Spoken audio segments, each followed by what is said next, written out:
Muy buenas tardes. Damos gracias a Dios por un día más para estudiar su palabra.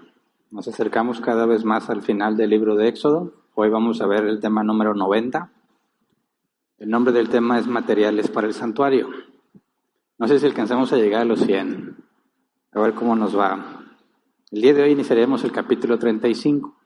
Después de lo que vimos la semana pasada, el rostro radiante de Moisés, no se especifica cuánto tiempo pasó entre el capítulo anterior y este. El capítulo anterior nos dejaba ver que Moisés solo se quitaba el manto de la cara cuando hablaba con Dios o cuando comunicaba lo que Dios había dicho a los israelitas. Pero no se nos especifica cuántas veces siguió subiendo y bajando. En este punto, en este capítulo, sin saber, sin que haya un registro de cuánto tiempo que pasó, no se vuelve a mencionar el rostro radiante de Moisés y les comunica lo que Dios le dijo con respecto a la construcción del santuario y todos los materiales que se tenían que obtener. Así que vamos a Éxodo 35, versículo 1 al 3. Dice, Moisés reunió a toda la comunidad israelita y les dijo, estas son las órdenes que el Señor les manda cumplir. Trabajen durante 6 días, pero el séptimo día, el sábado, será para ustedes un día de reposo consagrado al Señor. Quien haga algún trabajo en él será condenado a muerte. En sábado no se encenderá ningún fuego en ninguna de sus casas.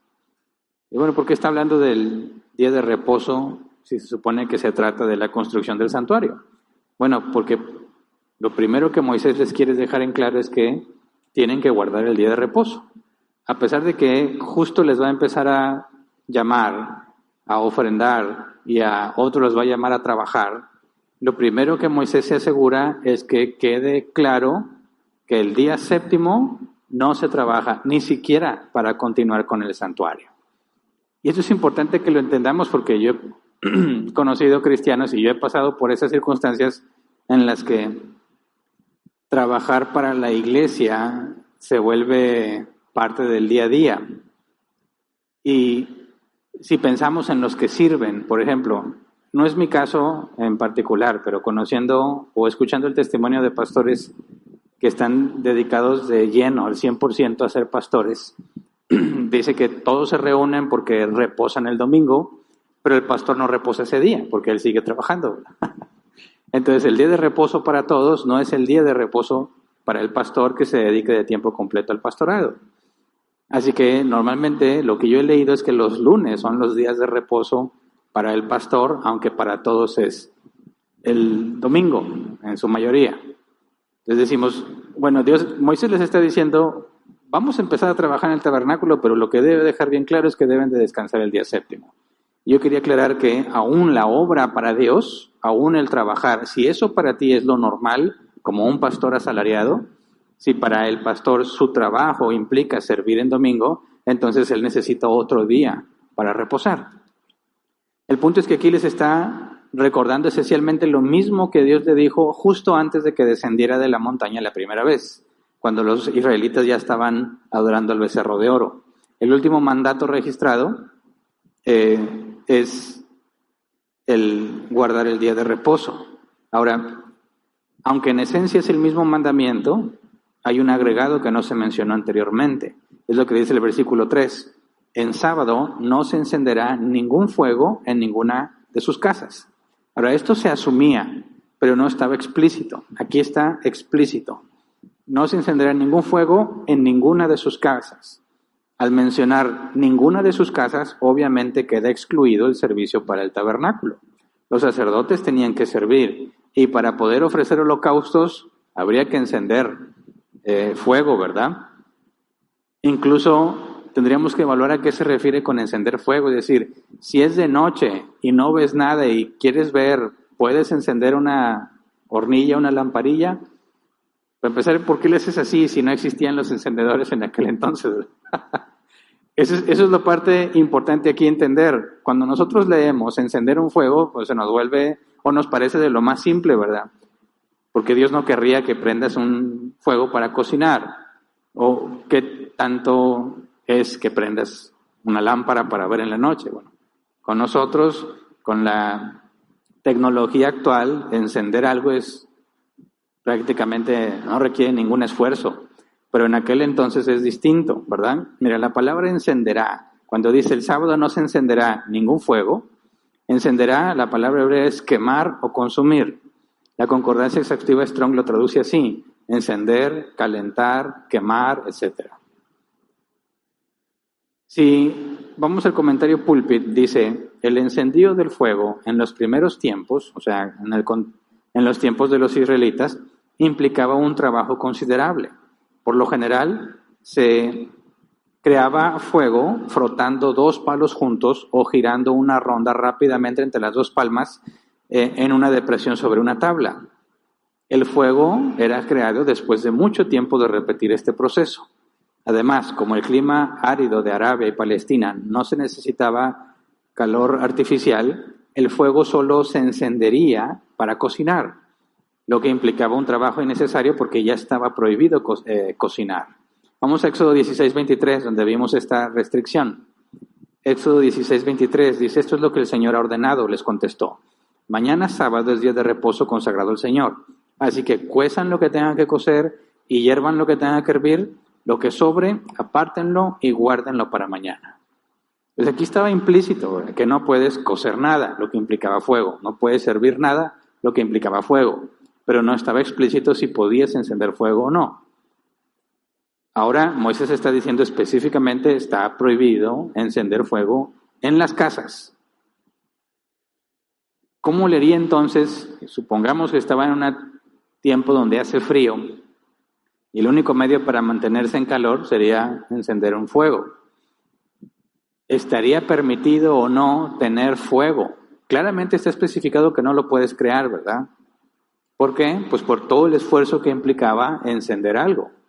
Pero ¿qué me dices si se trataba solamente de preservarlo? Tener ahí fuego y simplemente pasar la leña suficiente para que se siga consumiendo. Bueno, lo que encontré es que no hay consenso. Y desde tiempos muy antiguos ha habido distintos grupos, incluso hoy en día, de judíos que interpretan de distinta manera este tipo de cosas. Algunos incluso tienen prohibido encender luz, tratando de aplicar este mandamiento. Entonces, lo que podemos ver es que el esfuerzo era, digamos, restringido para las actividades que pudiste haber hecho en 6 días. Todo lo que tengas que hacer en 6 días, hazlo, pero en el séptimo no. Ese día se dedica al Señor. Haces cosas diferentes a lo que normalmente haces para vivir. Entonces, creo yo que no debería haber ningún problema en mantener el fuego encendido. La restricción sería iniciar el fuego por todo lo que implicaba, sabiendo que es día de reposo y que pudiste anticiparte desde un día antes para poder tener eso listo. Pero bueno, a fin de cuentas no aplica para nosotros, ¿verdad? Luego, después de esto, Moisés les comunica lo que Dios ordenó con respecto a los materiales para el santuario.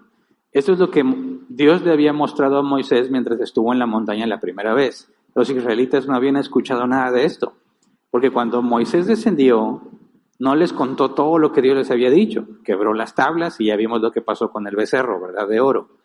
Y se interrumpió completamente el propósito que tenía Moisés de comunicarles lo sucedido. No les dijo nada al respecto hasta que vimos el capítulo anterior, la semana pasada, que Dios confirmó el pacto, ¿verdad? Al confirmar el pacto, entonces se reactiva lo que iban a hacer. Entonces Moisés les está comunicando lo que debió haberles comunicado desde la primera vez que subió. Leamos Éxodo 35, 4 al 9. Moisés le dijo a toda la comunidad israelita: esto es lo que el Señor les ordena. Tomen de entre sus pertenencias una ofrenda para el Señor. Todo el que se sienta movido a hacerlo, presente al Señor una ofrenda de oro, plata y bronce, lana púrpura, carmesí y escarlata, lino, pelo de cabra, pieles de carnero teñidas de rojo y pieles de delfín, madera de acacia, aceite de oliva para el alumbrado, especias para el aceite de la unción y para el incienso aromático, y piedras de ónice y otras piedras preciosas para engastarlas en el efod y en el pectoral. Si te fijas, es todo el que se sienta, dice el versículo 5, el que se sienta movido a hacerlo. Dios ordenó que todo el que se sienta movido a hacerlo presente una ofrenda. ¿Cómo es una orden si al final de cuentas es voluntario?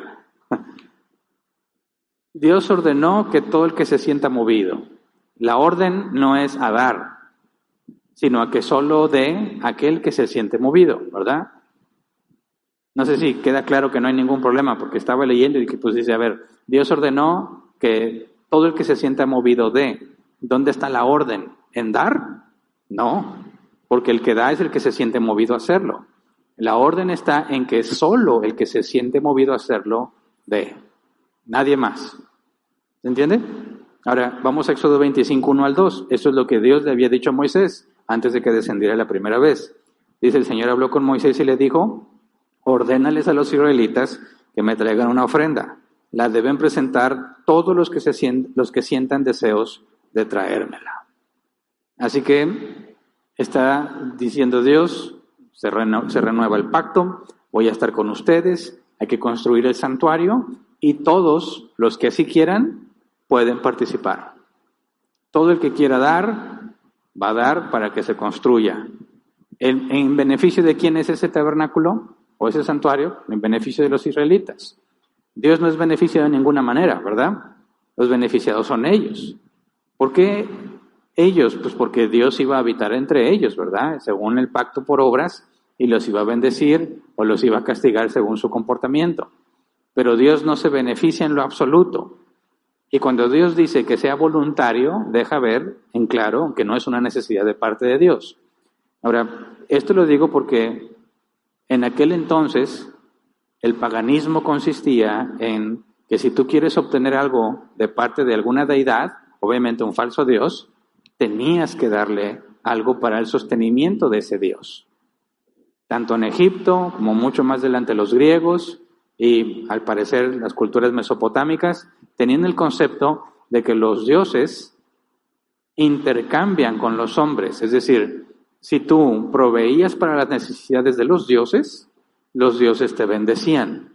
Y la manera de proveer a los dioses era llevarlo a un templo en específico, del dios al que quieres proveerle. Y se hacía una especie de sinergia. Los dioses obtenían para sus necesidades de parte de los humanos y los humanos obtenían para sus necesidades de parte de los dioses. Era una especie de trabajo en equipo. Tú le das al dios ese y por eso ese dios te da a ti. Cuando tú le das a ese dios, endeudas a ese dios para que ese dios se vea movido a darte a ti en correspondencia.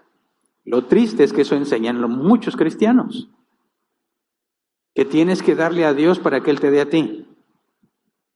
Que si no le das a Dios, Él no te va a bendecir. Y establecen este mismo concepto pagano, donde al darle a Dios, lo estoy comprometiendo para que Él me dé. Y algunos usan versículos como quien dice, quien le da al pobre, a Dios presta. ¿Y ya ves? Cuando tú le das al pobre, dice Dios, ahora tengo una deuda contigo, Hernán. Porque tú le diste al pobre, ahora yo te voy a dar a ti. Y ese concepto se parece mucho al concepto pagano que acababa de describir. Entonces, ¿aplica o no aplica? Por supuesto que no. Cuando dice que el que da al pobre a Dios presta, obviamente está hablando en términos generales. Lee Eclesiastés. ¿Qué dice Eclesiastés? Que a todos nos vienen días buenos y días malos, y que aún al justo le va mal. Eso prueba que no es una promesa ni un principio bíblico, es una generalidad. Si haces lo bueno, esperas que te vaya bien. Es lo que normalmente pasaría. En eso consiste un proverbio, ¿verdad? En hablar de algo general, no en un principio universal. Entonces, cuando Dios dice, vamos a construir el tabernáculo, dice, vamos, porque van a ofrendar los que se sientan movidos a hacerlo. Dios no está requiriendo que le den. Está diciendo, el que quiera participar, que participe. Luego, vamos a Éxodo 35:10. Después de especificar lo que se puede ofrendar y que lo deben de dar aquellos que se sientan movidos a hacerlo, indica quiénes deben trabajar. Éxodo 35:10. Todos los artesanos hábiles que hay entre ustedes deben venir y hacer todo lo que el Señor ha ordenado que se haga. Todos los artesanos hábiles. La pregunta es, ¿Dios está llamando a gente que ya está capacitada? ¿Todos los que ya saben vengan a hacerlo? ¿O Dios los capacitó para que lo hicieran? Porque si es gente ya capacitada, que simplemente Dios usa sus habilidades para cumplir con sus propósitos, tendríamos que preguntarnos, ¿cómo es que sabían todo eso si eran esclavos nada más? ¿Verdad? Y las tareas asignadas a los esclavos no eran artísticas, ¿verdad? Los tenían en trabajos forzados, en trabajos muy difíciles. Vamos a leer la Reina Valera 60 de ese versículo. Dice, todo sabio de corazón de entre vosotros vendrá y hará todas las cosas que Jehová ha mandado. Sabio de corazón, eso es lo que dice el original. Entonces, estos sabios de corazón, o como dice la NBI, artesanos hábiles, fueron esclavos que habían aprendido eso por sí mismos y luego Dios lo está usando a su favor o de forma inversa. Vamos a Éxodo 28:3. Esto es lo que Dios había dicho. Habla con todos los expertos a quienes les he dado habilidades especiales para que hagan las vestiduras de Aarón y así lo consagre yo como mi sacerdote. Ahorita vamos a ver que entre lo que se tiene que hacer, por lo cual se llama esos artesanos hábiles, están las vestiduras sacerdotales. De manera que no eran hombres o mujeres, porque cuando dice sabios de corazón es indistinto hombre o mujer, está hablando en sentido general. Estos hombres o mujeres no eran hombres o mujeres que tenían esa habilidad y que Dios usó a su favor. Al contrario, son hombres y mujeres que Dios capacitó y luego les dice, vengan a trabajar.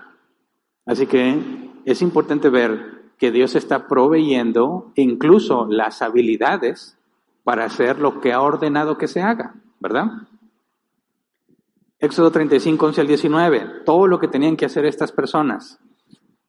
El santuario con su tienda y su toldo, sus ganchos, sus tablones, sus travesaños, sus postes y sus bases, el arca con sus varas, el propiciatorio y la cortina que resguarda el arca, la mesa con sus varas y todos sus utensilios y el pan de la presencia, el candelabro para el alumbrado y sus accesorios, las lámparas y el aceite para el alumbrado, el altar del incienso con sus varas, el aceite de la unción y el incienso aromático, la cortina para la puerta de la entrada del santuario, el altar de los holocaustos con su enrejado de bronce, sus varas y todos sus utensilios, el lavamanos de bronce con su pedestal, las cortinas del atrio con sus postes y bases, la cortina para la entrada del atrio, las estacas del toldo para el santuario y para el atrio y sus cuerdas, las vestiduras tejidas que deben llevar los sacerdotes para administrar en el santuario, tanto las vestiduras sagradas para Aarón como las vestiduras para sus hijos.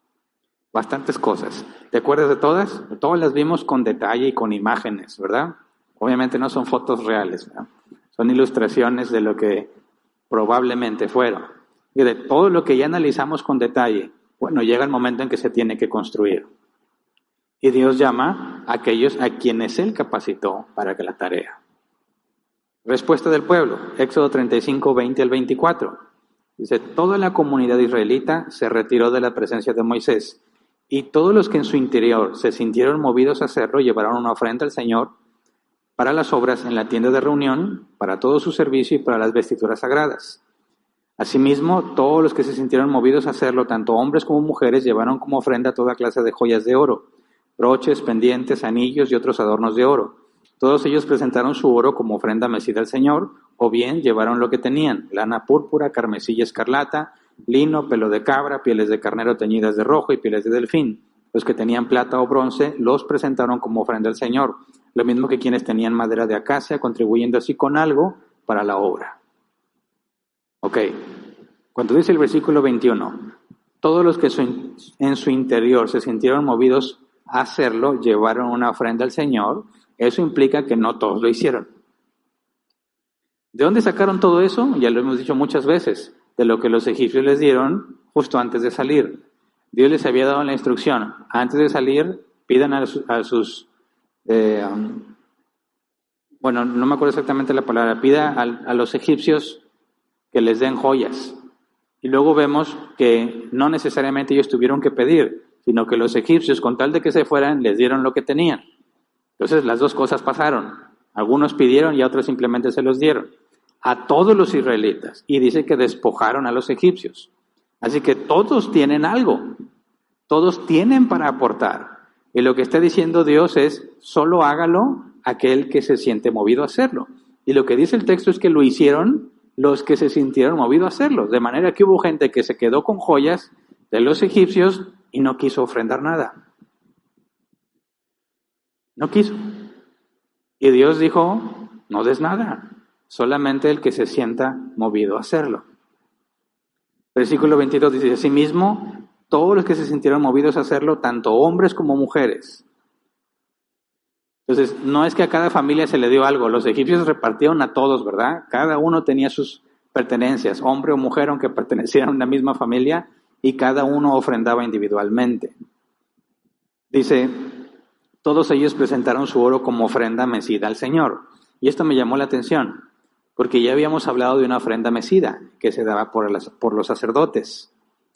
Y cuando dice aquí, presentaron su oro como ofrenda mecida, dices, Dios no dio ninguna instrucción de que literalmente se meciera la ofrenda, como sucedía literalmente cuando se presentaba una ofrenda por los sacerdotes. Cuando analizas aquí el original, dice, presentaron ofrenda mecida en la NBI. En la Reina Valera 60 dice, y todos presentaban ofrenda de oro a Jehová. Y no menciona que sea mecida. Entonces tienes la NBI que dice que era una ofrenda mecida, lo que nos hace pensar en un ritual requerido para consagrar los sacerdotes, y la Reina Valera 60 nada más dice que se presentó oro, y no nos dice que fuera una ofrenda mecida, nada más una ofrenda. Serían cosas diferentes.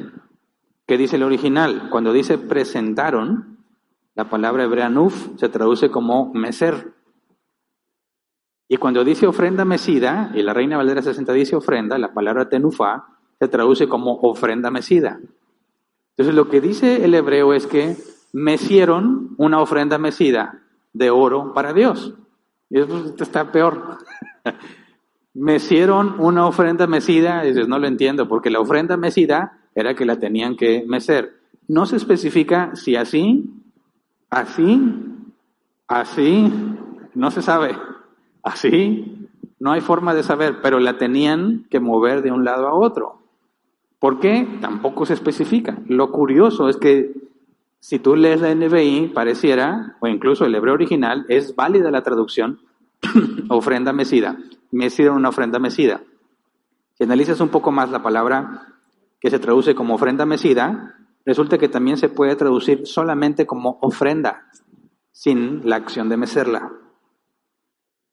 Entonces, ¿qué entendemos aquí? Necesito alguien, o necesitaba buscar a alguien que tenga contexto del hebreo y cómo debemos interpretar en este caso. El comentario Cambridge Bible dice, mecer y ofrenda mecida se usan aquí no en el sentido propio, como en la ceremonia que implicaba que el objeto era mecido y se entregaba por los sacerdotes, sino en un sentido general y llano de ofrecer o presentar. Entonces, en este caso, cuando la NBI dice ofrenda mecida, el comentario asegura que no debiese decir que es mecida, sino simplemente ofrenda. En el sentido de las dos palabras hebreo, mover, mecer o presentar ofrenda, debe de traducirse como ofrendar dos veces, que sabemos que en hebreo eso implica que es más de lo normal. Cuando en la Biblia leemos, en la ley de Moisés, que el que asesine a alguien morirá, según la Reina Valera 60, morirá irremisiblemente, en hebreo es morirá. Es decir, no nada más morirá, te aseguras que se va a morir al decirlo dos veces. Entonces aquí, al decir dos veces ofrendaron oro, implicaría que la ofrenda era grande. Luego, trabajo específico para mujeres, Éxodo 35, versículo 25 al 26. Las mujeres expertas en artes manuales presentaron los hilos de lana púrpura, carmesí o escarlata que habían torcido y lino. Otras que conocían bien el oficio y se sintieron movidas a hacerlo, torcieron hilo de pelo de cabra.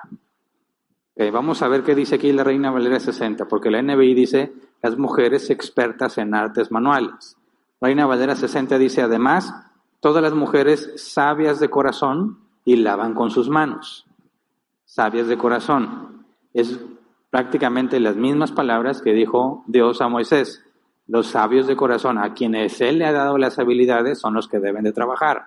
Aquí está la demostración que hablaba en término general, no nada más hombres, sino también mujeres. Las mujeres también podían dar sus servicios, sus habilidades, pro construcción del santuario. El comentario Licos dice, El hilado fue en aquellos tiempos probablemente una habilidad muy general en las mujeres hebreas. En los primeros tiempos, el hilado se efectuaba mediante rueda y uso con rueca o sin ella. Se requería el equipo para hacerlo, ¿verdad? ¿De dónde lo sacaron? Lo que dice el comentario es que seguramente era muy normal. Al ser pobres, tenían que construir sus propias túnicas, sus propias ropas. Las mujeres en cada familia tendrían que saber fabricarlas. Entonces, aquí estamos hablando, cuando dice el NBI, las mujeres expertas en artes manuales, nada más dice la Reina Valera 60, las sabias de corazón, indicaría que no estás hablando de una habilidad especial, sino una habilidad que Dios había dado a muchas mujeres para poder confeccionar. Porque dice el versículo 26, otras que conocían bien el oficio y se sintieron movidas a hacerlo, torcieron hilo de pelo de cabra. Así que tienes unas mujeres que hacen una especie de tarea y otras que tuercen el hilo de pelo de cabra. Dice el comentario de Hélicos, parece ser que era más difícil producir un hilo de pelo de cabra que de lino. Así que las mujeres más hábiles emprendieron la tarea más difícil. Según esto, históricamente hablando, lo más difícil es lo que hacían las mujeres en el versículo 26, torcer hilo de pelo de cabra. Al torcer se refiere a generar el hilo, ¿verdad? Que luego usaban para coser o para tejer. Entonces, Dios capacitó a hombres y capacitó a mujeres. A todos les da la oportunidad de ofrendar. A los que capacitó los llama a trabajar. Luego dice Éxodo 35, 27 al 28. Ofrendas llevadas por los jefes. Dice, los jefes llevaron piedras de ónice y otras piedras preciosas para que se engastaran en el efod y en el pectoral. También llevaron especies y aceite de oliva para el alumbrado, el aceite de la unción y el incienso aromático. La pregunta es por qué específicamente se hace distinción entre la ofrenda de los jefes y la ofrenda de los demás. Bueno, hacemos énfasis en lo que ofrendaron. Dice que ofrendaron piedras de ónice y otras piedras preciosas. Si recuerdan, ¿para qué se requerían las piedras preciosas? Para dos cosas en particular, el efod y el pectoral. En el efod se requerían 2 piedras de ónice, solamente 2 piedras. Y en el pectoral se requerían 12 piedras, cada una por cada una de las tribus de Israel. Entonces, cuando dice que los jefes llevaron 2 piedras de ónice y otras piedras preciosas, lo que podemos entender es que al menos habría 12 jefes, cada uno llevando la piedra que corresponde. Ahora, no significa que él la donó de lo que él tenía, sino que eso es lo que la tribu tenía que entregar para ser representada, en el pectoral.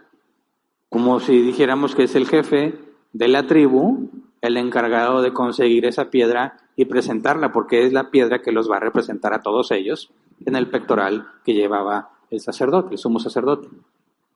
Y las 2 piedras de ónice, bueno, si suponemos que eran 12 jefes de las tribus, hubo 2 que además de su piedra llevaron una piedra de ónice, o uno que llevó las 2 piedras de ónice. El punto es que eran costosísimas. Tenían que encontrarlas en toda la tribu para poder llevar la que corresponde. Digo, sigue siendo como quiera especulación, ¿verdad? Quizás fueron 2 jefes con todas las piedras, pero no lo podemos saber. La idea es que pensar que si cada piedra representaba una tribu, la tribu era encargada de llevar su piedra. Pero bueno, le preguntaremos a Moisés cuando lo veamos, ¿verdad? Luego dice el versículo 29, Éxodo 35, 29. Todos los israelitas que se sintieron movidos a hacerlo, lo mismo hombres que mujeres, presentaron al Señor ofrendas voluntarias para toda la obra que el Señor, por medio de Moisés, les había mandado hacer. Entonces, en resumen, algunos ofrendaron en especie, ¿verdad? Algunos ofrendaron su trabajo, pero hombres y mujeres ofrendaron solamente los que sintieron el deseo de hacerlo, los que se sintieron movidos a hacerlo. Ahora, esta es la parte que quiero que veamos. Cuando estudiamos la Escritura siempre debemos de entender, hacer exégesis, interpretar correctamente. Vamos al texto, tratamos de entenderlo en los términos de las personas que vivían en ese tiempo, ¿verdad? ¿Qué entendieron los israelitas que leyeron esto o los que vivieron en ese tiempo? Para entender qué es lo que está sucediendo. Una vez que entendemos de qué se trata, tratamos de ver cómo esto tiene que ver con Dios, qué nos dice acerca de Dios. Y ya estuve diciendo, Dios está diciendo solamente el que se siente movido a hacerlo. Él no está expresando una necesidad ni una imposición para dar. Debe ser voluntario. Ahora, ¿cómo lo aplicamos a nosotros? Ese es el último paso. Bueno, resulta que ese mismo principio que ves aquí, Dios dice, voy a habitar entre ustedes y se tiene que construir todo esto. Todo esto tiene que ser construido para que ustedes no sean consumidos por mi justicia. Todo el que quiera participar, que participe. El que no, no lo haga. Ese principio también aplica en la iglesia. Vamos a 2 de Corintios, capítulo 9, versículo 7. Palabras del apóstol Pablo. Cada uno debe dar según lo que haya decidido en su corazón, no de mala gana ni por obligación, porque Dios ama al que da con alegría. Exactamente el mismo principio utilizado para la construcción del tabernáculo es el principio usado para el funcionamiento de una congregación. Ahora, esto es muy importante aclararlo, porque tristemente, algo que más hacen los que a sí mismos se dicen cristianos, y unos sí lo son, pero como quiera se equivocan, es considerar que los diezmos son un asunto obligatorio con el objetivo de sostener a la iglesia. Mira, hace, no sé, y creo que ya pasaron algunos años, no se me va a olvidar porque es la primera vez que nos pasó algo así.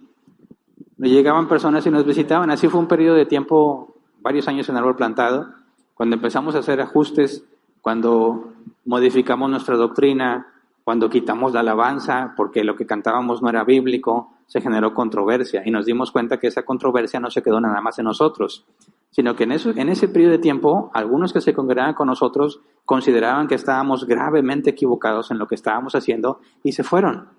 Y después nos dimos cuenta que se fueron, pero no nada más se fueron, sino que se encargaron de repartir, en esparcir lo que nosotros estábamos haciendo. Y hubo una temporada en que nos llegaba gente porque se había enterado, que había escuchado que aquí hacíamos tal o tal cosa, o no hacíamos tal o tal cosa. Por ejemplo, hubo una racha en la que la gente venía porque aquí no pedíamos diezmos. No venían buscando a Dios. Venían porque no pedíamos diezmos. Y eso lo veían ellos como una ventaja competitiva, ¿verdad? O sea, voy a esta iglesia y me piden diezmo, y a esta no me pide. Y las dos son iglesias, pues ¿a cuál crees que van a querer ir? Pues aquí porque no me piden. Pero muchos de los que llegaron aquí porque no les pedíamos diezmo se fueron después porque la doctrina no tenía sentido para ellos. Porque ellos no venían buscando a Dios, no venían buscando la Escritura, venían tratando de quitarse el peso de encima que ponían otros pastores sobre ellos con respecto al diezmo. Entonces, en ese periodo de tiempo, me acuerdo mucho que llegó una persona y dijo que él había escuchado que en Árbol Plantado no pedíamos diezmos. Y él dice, yo estudiando la Escritura llegué a la conclusión de que las iglesias no tienen por qué pedir los diezmos. Pero a todo pastor que yo le he dicho eso, me dice que estoy loco. Que aquel hombre, porque ellos piensan que hay un solo pastor, ¿verdad? Una jerarquía piramidal que no es lo que la Biblia enseña. La Biblia enseña que debe haber una pluralidad de ancianos. Pero bueno, este hombre decía, los pastores dicen que es aquel hombre que se atreva a no pedir los diezmos, va a hacer que la obra de Dios no avance. Porque sin los diezmos, la obra del Señor no avanza. Y dijo él, así que yo vine a ver cómo le va a una iglesia que no pide diezmos. Porque se supone que no debemos avanzar. Porque los diezmos es lo que hace que las iglesias avancen. Lo que hace que la obra de Dios prospere. Bueno, le dijimos, pues bueno, échale el ojo. ¿Qué ves? Le explicamos, obviamente, por qué no pedimos diezmos, ¿verdad? Y ya nos vamos a acercar a ese tema para estudiarlo. Hace muchos años que no tocó ese tema. Los diezmos tenían un fin explícito, ¿verdad? Sostenimiento de los levitas. Los levitas no podían tener tierras. Los levitas se iban a dedicar de lleno a servir al santuario. ¿De qué van a vivir? Puesto que no pueden trabajar la tierra, no pueden tener animales, sino que se dedican de lleno al santuario, tenían que obtener un sustento y Dios demanda un impuesto a todo israelita, un impuesto del 10% sobre sus ganancias, para que se reporte y se dé a los israelitas levitas encargados de la manutención del templo. De manera que ellos podían dedicarse exclusivamente al templo, incluyendo los sacerdotes, mientras que los israelitas, por medio de sus impuestos, hacían funcionar todo lo que se requería para el templo. Y nosotros no somos israelitas, ¿verdad?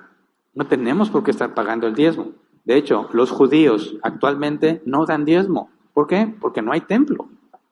¿Habrá levitas? Seguramente sí, pero no están dedicados al templo. Cada levita ve por sí mismo. Así que ni siquiera los judíos que pretenden vivir bajo la ley de Moisés dan diezmo. Y acá tenemos a los cristianos enseñándoles a otros cristianos que si no dan diezmo se están robando a Dios. Dices, qué barbaridad, qué absurdo. Así que le explicamos y le dijimos, nosotros nos apegamos a lo que Pablo dice, no das por tristeza ni por necesidad. Dios ama al dador alegre, al que da porque quiere. Y me hizo acordarme de esos tiempos en los que llegaba la gente buscando o esperando encontrar una iglesia como las que conocen, y cuando se daban cuenta de que no, empezaban a hacer preguntas, ¿y por qué esto y por qué el otro? Y una y otra vez teníamos que estar explicando por qué no los diezmos, por qué no hay alabanza ahorita, porque lo que cantamos no es bíblico, pero nos estamos preparando, estamos buscando canciones bíblicas para cantar. No, aquí no está el Espíritu, vas a hacer que esto fracase, tú vas a ser responsable de que esta obra se detenga, si no pides los diezmos no va a prosperar, etcétera, etcétera. Y la gente venía, se enteraba y se iba decepcionada. Y se sentía feo como quiera, ¿verdad? Porque dices, caray, todos dicen lo mismo. ¿Qué tal si tienen razón? Sobre todo a la hora de contratar un lugar para rentar. Porque los nombres de los que están ahí como responsables de pagar, ¿de dónde van a sacar el dinero? Si la iglesia no da. Entonces entiendo el temor y el concepto que otras iglesias tienen de que si no le demandas a la gente que diezme, no van a dar dinero. Porque en las iglesias en las que yo me congregaba así era. Se separaba el dinero entre diezmos y ofrendas. Ofrendas prácticamente no había nada. Y diezmos dependía de tu enseñanza. Si constantemente les repetías que eres un ratero, ladrones sois porque no han traído el diezmo, y luego les dices que probadme ahora en esto, dice el Señor, que abriré las ventanas de los cielos y derramaré bendición hasta que sobreabunde. Malaquías 3 por excelencia. Había esta proporción. Mientras más los amenazaras y les recordaras que eran ladrones y les recordaras que hay bendición en dar, los diezmos crecían. Si les dejabas de recordar, los diezmos bajaban. Pero las ofrendas, esas nunca crecían por nada del mundo. Ahora, dice alguien, imagínate que le dices, no pidas diezmos, pues se acaba la iglesia. ¿Verdad? Esa es la lógica y el razonamiento humano. Alguien podría decir, Dios, ¿cómo que el que quiera? ¿Quién va a querer despojarse? Han sido esclavos toda su vida. Esas joyas, eso es valiosísimo. Nunca han tenido nada, ahora tienen mucho. ¿Crees tú que te lo van a dar? Ahora, qué injusto que no todos den. Diría uno muy práctico, ¿por qué no hacemos esto? ¿Cuántos somos? ¿Cuánto se necesita? Y órale, todos por partes iguales. ¿Por qué yo sí voy a dar y él no? Si él también tiene. Eso es injusto. ¿Sí o no? Siempre hay alguien así. Y está seguro, así como que no, aquí se trata de justicia y a Dios le agrada la justicia. ¿Qué es lo que dijo Dios en este caso? A los israelitas, la orden es solo el que se sienta movido a hacerlo. Oye, ¿y él no da? Que no dé. Si él no se siente movido a hacerlo, que no dé. Pero tiene mucho. Yo no tengo tanto y yo sí di. Y el que da es porque se siente movido a hacerlo. No está comparándose con los demás, quién dio más, quién dio menos o quién no dio. No está buscando que haya una equidad, por así decirlo, de que cada quien dé según tiene, o sea, porque yo voy a dar, él tiene mucho o él tiene poquito, que dé poquito. No, nada de eso. El que se sienta movido a hacerlo. Y no te fijes en el que no da. Y vamos a ver, si Dios lo permite, no sé si esta semana hasta el que sigue, por lo que todavía hay que ver en los capítulos, que Moisés tiene que decirles, ya no traigan, porque era demasiado. Ahora, no estoy diciendo que si no pides diezmos le vas a decir a la gente, ya no traigas. Porque hemos tenido circunstancias en la historia del árbol plantado donde ni siquiera juntábamos para la renta. A pesar de que éramos muchos. Dicen los pastores, donde yo estaba, por ejemplo, que yo estaba muy cercano a ese proceso, tenemos que poner un sobre donde digan cuánto es de diezmo, de ofrenda para misiones, de ofrenda pro construcción, de ofrenda especial para el pastor y un montón de rubros, ¿verdad? Y tiene que tener nombre de la persona el sobre. ¿Por qué? Porque hay que registrar cuánto da. Y el día que no dé, rápido actuar, como si fuéramos cobradores, ¿verdad? Y cuando se tenía que escoger, oye, se abrió una vacante de un puesto de responsabilidad, checa quién da más y a él invítalo. De manera que esto ya era un negocio, ¿verdad? Donde para poder crecer en la iglesia tenías que hacer tu inversión. Tenías que tener un historial crediticio bueno para que fueses tomado en cuenta. Ahora, humanamente hablando, eso funcionaba muy bien, porque la gente sabe que tú sabes si dio o no dio, y se sienten presionados.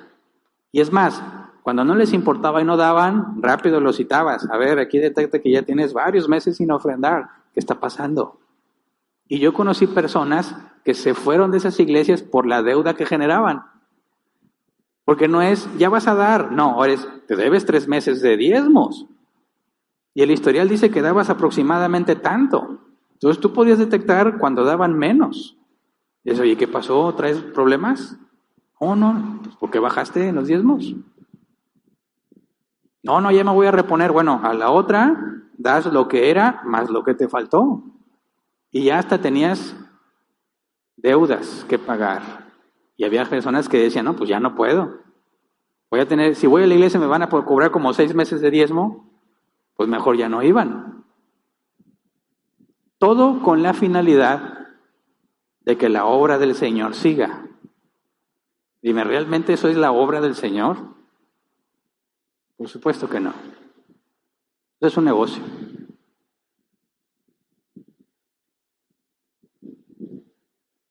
Ese principio para el tabernáculo permanece en la iglesia hoy en día. El que se sienta movido a ofrendar, ofrenda. El que no. Y no tienes por qué estar rastreando a la gente a ver quién dio y a quién no dio. Ni cuánto dio. Eso es algo entre Dios y cada uno de nosotros. Claro que va a haber dificultades, pero hablamos entre todos, hay que pagar. Si no pagamos, pues cerramos y ya. Y es voluntario, y siempre ha sido voluntario. Y aquí estamos, Dios ha sido fiel. El punto es, ¿qué crees tú que revela más si lo que estás haciendo es de Dios o no? Dejar que Dios muestre que Él mueve a las personas a ofrendar a quien Él quiere, o tener todo un sistema de cobranza y de monitoreo, asustándolos con textos fuera de contexto, llamándolos ladrones o dándole promesas que la Biblia no promete con tal de que den. Eso es absurdo. En ninguna manera esto estaría relacionado a la obra de Dios. Entonces, según los israelitas, están aprendiendo, Dios va a habitar con ellos. Se requiere todo un sistema para que ellos puedan beneficiarse. Y Dios dice, el que quiera participar. Y participaron, hombres y mujeres. Todo lo que veas aquí en Árbol Plantado ha sido ofrendado. En especie, en dinero o con trabajo. Así lo hemos hecho desde el principio. Y así va a seguir. No hay otra forma. Ese es el modelo bíblico. Claro que no tenemos muchas cosas que iglesias de nuestro tamaño tienen. Pantallas LED, no sé, mejor calidad en las sillas. Para empezar, están climatizados. Deberíamos decir, oye, Erna, pues sí nos vendría bien un clima, ¿no? Digo, estamos de acuerdo todos que nos vendría bien un clima. ¿Por qué no imponemos una especie de pago? para poder tenerlo. Bueno, pues porque eso no es bíblico. ¿Pero estaríamos mejor con clima? Sí, pero ya no serías bíblico. ¿Qué prefieres? ¿Estar en el climita o ser obediente a la palabra?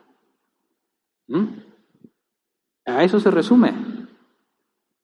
Podríamos tener más cosas, mejores cámaras, mejor audio, todo mejor, si impusiéramos un pago y si torciéramos la escritura para convencerte. Pero eso no es lo que buscamos. Sé estar en escasez, en necesidad y en abundancia, dijo el apóstol Pablo. Todo lo puedo en Cristo que me fortalece. Lo que hacemos aquí, lo hacemos para Dios. Y usamos el mismo principio que debe usar cualquier iglesia que se llame cristiana. Que Dios sea quien mueva a quien Él quiera para que ofrende. Nos apegamos al principio del apóstol Pablo. Con estas manos trabajo para mí y para los que están conmigo. Todos llevamos eso.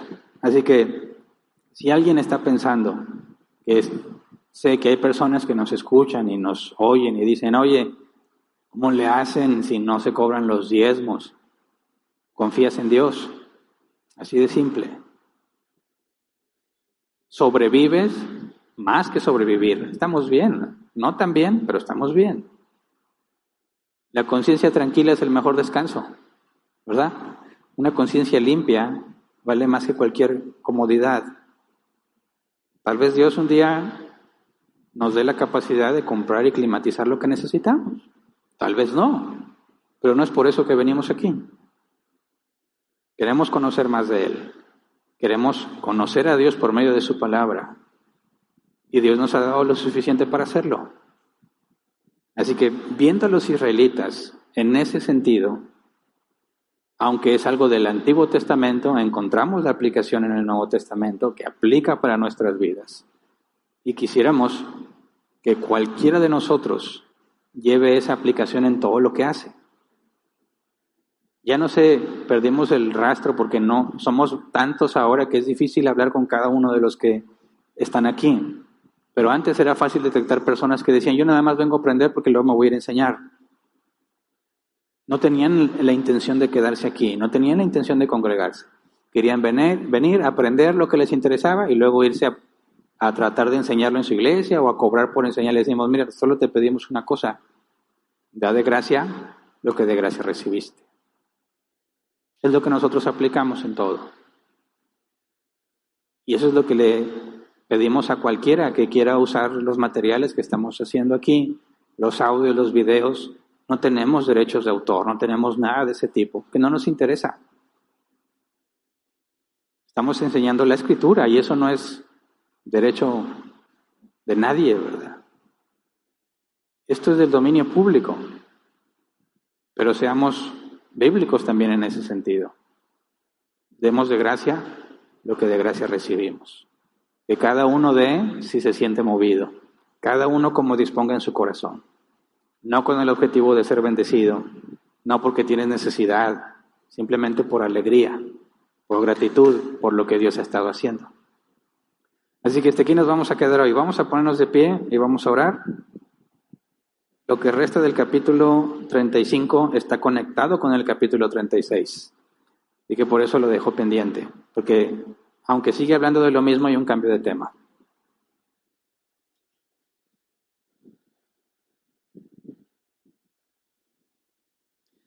Quedémonos con esto también.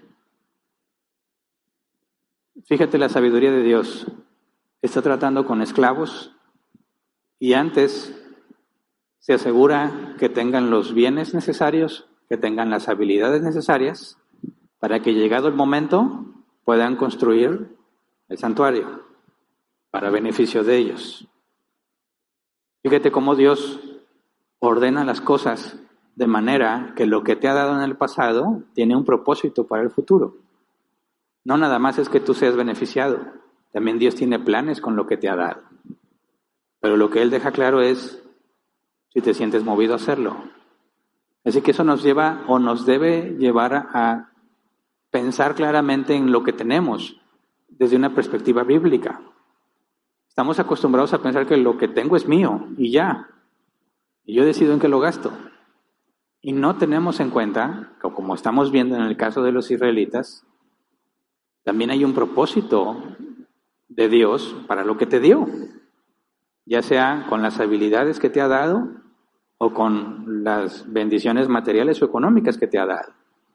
Y todos tenemos una responsabilidad de no decir, bueno Dios, gracias por lo que me das y se acabó. Esto es mío. No, sino decir, Señor, dame sabiduría para obtener lo que necesito, mis necesidades, lo que sea de bendición para mi vida y también para tu reino. Y en eso consiste que las iglesias funcionen, que se mantengan económicamente hablando, de que haya personas dispuestas a ceder de lo que Dios les ha dado para que eso continúe. Y eso necesariamente debe de darnos una perspectiva de administración diferente a la del mundo. El mundo se administra pensando en su propio beneficio. El cristiano tiene que administrarse pensando en su beneficio y en el beneficio del reino de Dios. ¿Me explico? ¿Cómo estás administrándote actualmente? Todos tenemos que reflexionar sobre eso. ¿En qué has estado invirtiendo tu dinero solamente? Piensa, para que podamos rendir buenas cuentas, ¿verdad? El Señor no nada más me ha bendecido a mí mismo. Según mis capacidades, he dado o he apoyado o he trabajado para que tu reino continúe. Y que puedas decir, lo hago por voluntad propia, porque estoy contento y porque estoy agradecido. No como una especie de intercambio con una deidad pagana de que le doy para que me dé. No, sino por gratitud por todo lo que Él ha hecho contigo. Así que vamos a orar, Señor. Le damos muchas gracias por tantas bendiciones que nos has dado. Queremos pedirte perdón si en algún momento perdimos el enfoque y tomamos lo que nos has dado como si fuese para nuestro uso exclusivo, en lugar de pensar en la extensión de tu reino. Danos la sabiduría necesaria para administrar de manera correcta y eficiente lo que nos das. Sea mucho, sea poco, que podamos encontrar la manera de suplir nuestras necesidades, bendecirnos a nosotros y a nuestras familias y apoyar a aquellos que están sirviendo, ya sea económicamente, en especie o con mis habilidades, mi trabajo, para que tu palabra se siga proclamando, para que llegue a donde tú la quieras llevar, Señor. Estamos agradecidos y sorprendidos por todo lo que has hecho con nosotros en Árbol Plantado, por todos los lugares a los que hemos llegado, tantas personas que han escrito mencionando que nos escuchan, que siguen, que les ha sido útil, Señor, lo que estamos haciendo. Y te agradecemos por todas las veces, Señor, que aunque lo que damos es poco y quizás no somos expertos artesanos, como dice la NBI, en lo que hacemos, pero lo hacemos de corazón, y a pesar de nuestras deficiencias y a pesar de nuestros errores, te ha placido usarnos para llevar tu palabra a otros. Gracias por todos los que han sentido en su corazón apoyar este ministerio de una forma u otra, que han sido muchas personas a lo largo de casi ya 10 años que vamos a cumplir. Tú has movido los corazones de personas aquí, físicamente, entre nosotros, incluso de personas de otros países. Has movido sus corazones para que aporten y que sigamos funcionando y sigamos llevando tu palabra a donde tú quieras llevarla, Señor. Te agradecemos por tu fidelidad, porque tú eres nuestro proveedor, tú eres nuestro sustentador. De ti, Señor, proviene lo que tenemos. Y te rogamos que nos des la sabiduría para administrarlo correctamente, que tu palabra se siga extendiendo, que nuestro servicio a ti, Señor, sea de agrado y de beneficio para todo aquel que lo escuche según tu soberana voluntad. Gracias. Amén. Pueden sentarse. Pasamos a la sección de preguntas. El día de ayer tuvimos nuestra sesión quincenal. Hasta dentro de 2 semanas volvemos a tener la sesión. Una sesión productiva, hubo muchas preguntas. Vamos a ver cómo nos va el día de hoy. Normalmente los miércoles no hay tantas preguntas, ¿verdad? Bueno, tenemos 15 minutos para responderlas. Ahí está el código QR para que te agregues al grupo de WhatsApp donde yo leo las preguntas, si es que no estás. Escribes tu pregunta, llega directo a este grupo y yo las voy leyendo en el orden que van llegando. Aquellos que nos acompañan en línea, Facebook o YouTube, y no pertenecen a este grupo, pueden hacer su pregunta en los comentarios de Facebook o de YouTube y aquí lo canalizan al grupo de WhatsApp como corresponde. Ok, leo la primera pregunta. Dice Damián Solalinde: buenas noches, Hernán. ¿Cuál es su postura acerca de los libros apócrifos? Enoc, Adán y Eva, etcétera, ¿pueden ser fuentes complementarias a los libros de la Biblia? Bueno, no tiene que ver con el tema, ¿verdad? Las preguntas que no tienen nada que ver con el tema las dejo para el final, para poder atender a las que sí tienen que ver con el tema. Así que paso a la siguiente. Blanca Solórzano: buenas tardes, pastor. ¿A qué hora y día empieza el día de reposo y a qué hora se terminaba? Unos dicen que el viernes a las 6 p.m. ¿Es cierto? Pues mira, el calendario hebreo, como lo vemos todavía en el Nuevo Testamento, contaba de tarde a tarde, no de mañana a mañana como nosotros, ¿verdad? Entonces, al ponerse el sol alrededor de las 5 o 6 de la tarde, terminaba el día y empezaba el siguiente y terminaba hasta la siguiente tarde. Por eso si algunos dicen que el sábado, pero aquí hay que hacer una aclaración. Cuando leemos en la Biblia sábado, no es sábado nuestro día, porque eso sería eisegesis. Eisegesis es ponerle cosas al texto que el texto no dice. Si tú lees sábado y piensas que se refiere a nuestro sábado, eso es un error, porque en aquel entonces no existía nuestro calendario, ¿verdad? Ni la forma de medir los días, ni siquiera los nombres de los días actualmente. Cuando se nos traduce sábado es el hebreo Shabbat, que se traduce como día de reposo. Así que aunque tú lees sábado, era el séptimo día. No sabemos a partir de cuándo empezaron a contar. Pudiese ser que su séptimo día coincidiera con nuestro lunes o nuestro miércoles o nuestro viernes. No lo sabemos. Pero cuando se menciona sábado, tenemos que entender que es Shabbat, día de reposo, el séptimo día, desde que ellos empezaron a contar. Así que no hay forma de conectarlo con nuestro calendario. Que hoy en día algunos quieran guardar el sábado porque leen que la Biblia dice sábado, eso es un error. Pero si es uno de cada 7 es permitido cualquier día de la semana. Y no necesitas ajustarte a algún horario o alguna zona horaria de alguna parte de nuestro planeta. El punto es que respetes el ciclo de cada 7.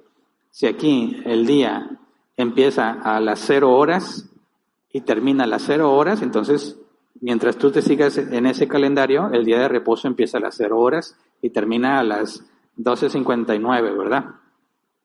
No hay que conectarnos con ninguna zona horaria en particular.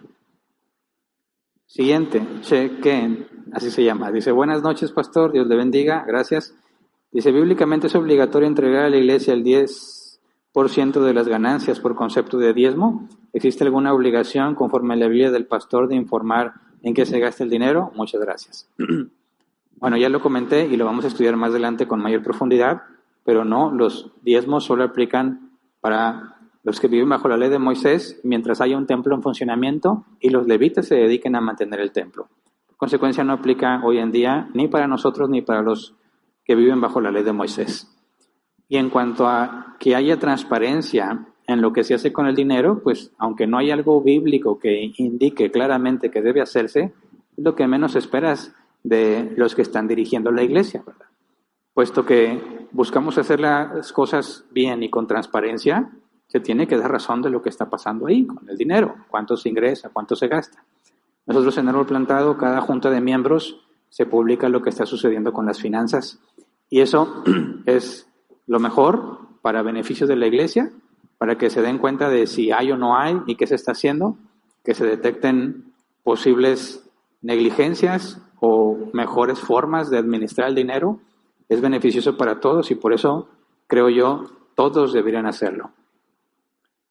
Siguiente, Blanca Solórzano. Yo llegué a oír a un pastor decir que hay que dar diezmos para que tu corazón no esté inclinado a las cosas de este mundo. Que si te duele dar el diezmo es porque hay avaricia en tu corazón.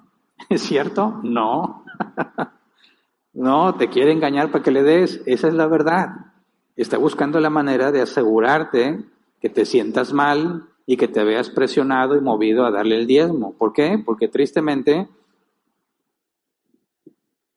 como muchos pastores viven de eso y su prosperidad depende de qué tantos diezmos ingresen, pues ellos hacen su luchita, como decimos acá, por tener cada vez más dinero. Y eso implica que tuerce las escrituras, como este tipo de cosas, imponiéndote una carga que no tienes por qué llevar. Si Jesús estuviera presente, como lo hizo en su ministerio terrenal, les reprendería duramente como reprendió a los fariseos, que enseñaban doctrinas de hombres como si fueran de parte de Dios. Y obviamente esto no aplica para la iglesia y es una mentira descarada. Siguiente, Blanca Solórzano. Entonces, ¿qué se debe hacer cuando la iglesia no da? ¿Qué debe de hacer el pastor entonces? Y tengan dificultad de pagar el lugar y de otros gastos. Pues mira, Pablo dice en sus cartas que él no quería ser una carga a la iglesia. Pablo enseña claramente, el obrero tiene derecho a su salario. Jesús, cuando manda a los 70 y cuando manda a los 12, dice, coman de lo que les pongan en la mesa. Era un derecho del que se dedica a las cosas de Dios vivir de los que están siendo beneficiados por el trabajo que él hace. Eso es incuestionable, es algo bíblico y es algo correcto. Sin embargo, el apóstol Pablo decía que no quería ser una carga para las iglesias, que en ocasiones aceptaba ofrendas de otras iglesias para no ser carga a la iglesia en la que estaba, o que trabajaba con sus propias manos para no ser una carga. Entonces, ¿qué es lo que debemos entender? ¿O qué se debe de hacer cuando dices, la congregación en la que estás no da lo suficiente para mantener un lugar funcionando o para dar sostenimiento al pastor que quiere estar ahí, pastores de tiempo completo? Hay iglesias que dicen, bueno, si tenemos una pluralidad de pastores no podemos darle sostenimiento a todos. Así que escogen a uno, a quien sí le dan sostenimiento para que se dedique de tiempo completo, y a los demás que sirvan de manera bivocacional, ¿verdad? Con su propio trabajo y apoyando a la iglesia. Otros dicen, ¿sabes qué? Tienes que pegarte al principio de Pablo. Si la iglesia no puede sostenerte a ti, pero sí puede sostener el lugar en el que están, entonces trabaja por tu cuenta, para que las cosas no se detengan. Pero si la congregación no puede pagar un lugar, pues entonces no deben estar en ningún lugar. Aquí se van a tener que cuestionar cuál es la razón. ¿La gente no quiere dar o la gente no puede dar? Que también puede suceder, como sucedió en la historia de la iglesia, en muchos siglos, que no se podía, se reunían donde fuera, en el patio, y cuando estaba prohibido y bajo pena de muerte, se reunían en las catacumbas, ¿verdad? Donde enterraban a los muertos. Ni siquiera estaban pensando en un lugar para congregarse. El mandato es congregarse. Entonces, si la iglesia económicamente no tiene la capacidad de rentar un lugar, no renten un lugar. Priscila y Aquila tenían iglesia en su casa. Lee la carta a Filemón. Se reunían en casa de Filemón. Ese es el principio más básico en la casa de alguien. Cuando ya son cierto número de personas y no caben en la casa de nadie y no pueden pagar nada, pues váyanse a un parque, a una plaza, a cualquier lugar. La iglesia en Jerusalén se reunía en el pórtico de Salomón, un lugar al aire libre, porque eran tantos que no había donde pudieran entrar todos juntos. El punto es, el mandato es congregarse, ¿verdad? Tienes que hacerlo. Ahora, no hay para pagar un lugar, no lo necesitas. No se puede sostener al pastor que trabaje para sí mismo. No tienes por qué detenerlo, ¿verdad? Cuando dicen, ¿qué pasa si eso? Pues nada, claramente tienes la voluntad de Dios ahí revelada. Su voluntad no es que rentes un lugar, su voluntad no es que te dediques de tiempo completo. Su voluntad es que trabajes para ti mismo y que la iglesia se reúna al aire libre o en las casas. No hay nada por qué complicárselo en esos temas. Siguiente. Toris dice, pastor, mencionó que se le preguntaría a Moisés, hoy platicando con mi mamá, me quedó la duda de si al morir, en el estado intermedio, el espíritu de las personas pueden hablar o reconocerse entre ellos. Es buena pregunta, no hay un versículo que lo diga tal cual, pero me parece que en la transfiguración de Jesús, cuando estaban ahí Moisés y Elías, Jesús sabía quién eran Moisés y Elías. Seguramente Moisés sabía quién era él y quién era Elías y quién era Jesús. Y estaban Moisés y Elías en el estado intermedio. Así que me parece que sí nos podremos reconocer. Ahora, los apóstoles vieron a Moisés y Elías, y en aquel entonces no existían las fotografías, y no había tampoco una pintura o un retrato de ellos. Eso implica que era sobrenatural el conocimiento que ellos obtuvieron de entender y reconocer quiénes eran en realidad. Me parece a mí que partiendo de esa, aunque podíamos tomar más casos, pero partiendo de ahí, podríamos hacer un buen caso de decir, en el estado intermedio nos vamos a poder reconocer. Y voy a ir a poder preguntarle a Moisés, a ver Moisés, cuéntame, Estuvimos estudiando Éxodo y nos quedaron estas dudas. Imagínate la felicidad, porque luego me voy con Adán, sobre todo a Eva. ¿Qué pasó, Eva? Explícame cómo estuvo eso, por favor, ¿verdad? Y hay muchísimas cosas a quien preguntarle, y lo bueno es que vamos a tener la eternidad para estar platicando y conociendo más a Dios y escuchando. Imagínate sentarte con Enoc. A ver, Enoc, cuéntanos, ¿cómo fue que caminaste con Dios y fuiste traspuesto para no ver muerte? Preguntarle a Elías, sácanos de duda. ¿Realmente te fuiste y ya, y no te moriste, o caíste en otro lugar, como dicen algunos, ¿verdad? Va a ser muy interesante, pero todo parece indicar que sí nos vamos a reconocer. Victoria Flores, pastor, ¿estos son los lobos rapaces de los que se habla en la Biblia? Gracias y Dios lo bendiga.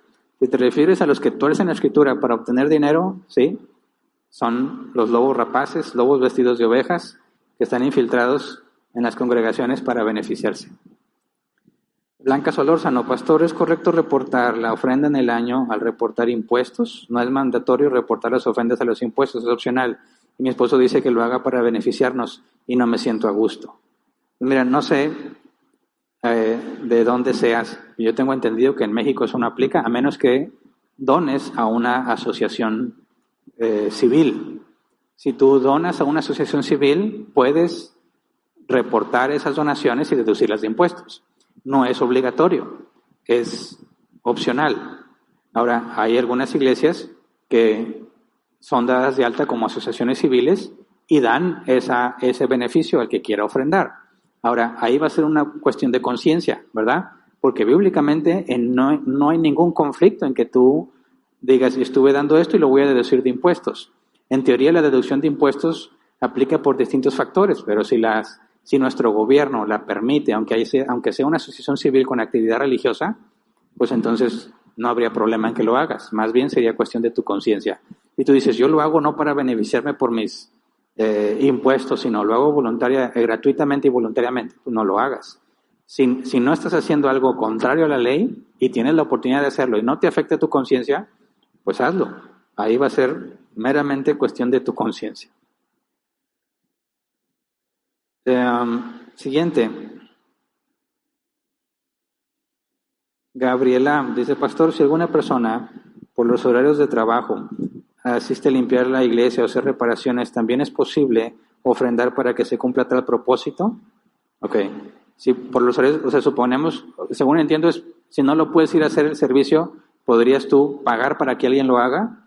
Es válido siempre y cuando sea un previo acuerdo en la congregación, ¿verdad? Lo que nosotros hacemos, aquí tenemos un rol para el aseo. No se le paga a nadie para hacer el aseo. Y todos estamos metidos en ese grupo, tanto ancianos como diáconos, como miembros en general. Los congregantes no, solamente los que son de la membresía. Y el propósito es pasar por ese proceso y recordarnos a todos que somos siervos, ¿verdad? Que venimos a limpiar, no importa qué responsabilidad tengas. No podría decir yo, es que yo soy el anciano y yo no voy a... Claro que yo también vengo a limpiar. Y es un recordatorio para todos, que ninguno es superior a nadie más y que todos tenemos que venir a limpiar. Alguna vez nos preguntaron, ¿yo puedo pagar para que alguien venga? Nuestra respuesta fue no. No, porque no es el propósito. No venimos a limpiar y que el auditorio esté limpio. Venimos a hacer el ejercicio de humillarnos a nosotros mismos y recordarnos que todos somos iguales y que todos tenemos que hacer ese tipo de actividades. Así que si alguien entre nosotros no puede, le pedimos que intercambie su lugar con otro. Pero no, para nuestro propósito, no se trata de que pagues para que alguien venga a limpiar. Sin embargo, si tenemos otras actividades, como decir, oye, hay que venir a pintar. Pues yo no puedo venir a pintar, pero ahí va una cubeta de pintura, entonces no hay problema, porque contribuye al mismo propósito que tenemos. Así que va a tener, eso se va a decidir según los acuerdos y los propósitos de cada congregación. Siguiente, Pedro Lozano, pastor, Dios le bendiga. Solo para reafirmar la enseñanza, ¿cómo se interpreta Malaquías 3:9?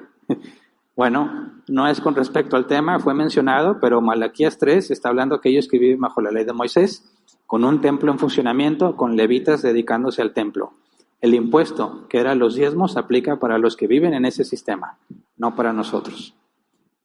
William Medina Díaz, pastor, Jesús diezmaba, pues tengo entendido que solo los que tenían tierra lo hacían. Jesús tuvo que cumplir la ley, incluso pagó el impuesto del templo, ya está registrado. que le dijeron a Pedro, ¿acaso tu maestro no paga el impuesto del templo? Y ahí está, que Jesús le dice a Pedro, ve, saca un pez, y el primer pez que saques, en su boca está lo tuyo y lo mío. Así que Jesús cumplió toda la ley, incluyendo el pago de todos los impuestos que había que pagar. Siguiente, Silvia Noemí. ¿Por qué se dice que el diezmo es un principio? Gracias. Porque quieren convencerte de que lo hagas. El diezmo no era un principio, era un impuesto para los israelitas. Quien quiera descontextualizarlo y aplicarlo diciendo que las bendiciones de la ley de Moisés aplican, está mintiendo descaradamente. Y bueno, se acabó el tiempo. Ahora sí sonó, ¿verdad? Porque el domingo no sonó. Dicen gracias a Dios. Es todo entonces. Como quiera ya no había más preguntas, ¿verdad? Fuimos eficientes ahora. Ok.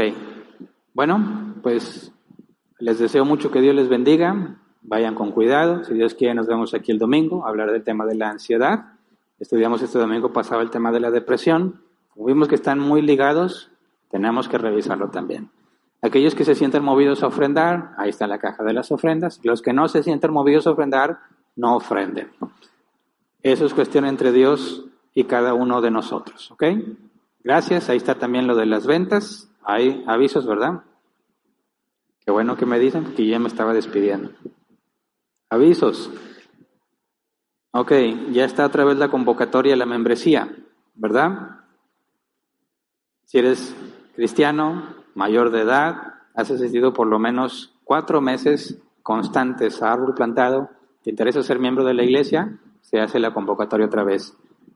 Es totalmente gratuito, no vayan a confundir membresía con un pago, no.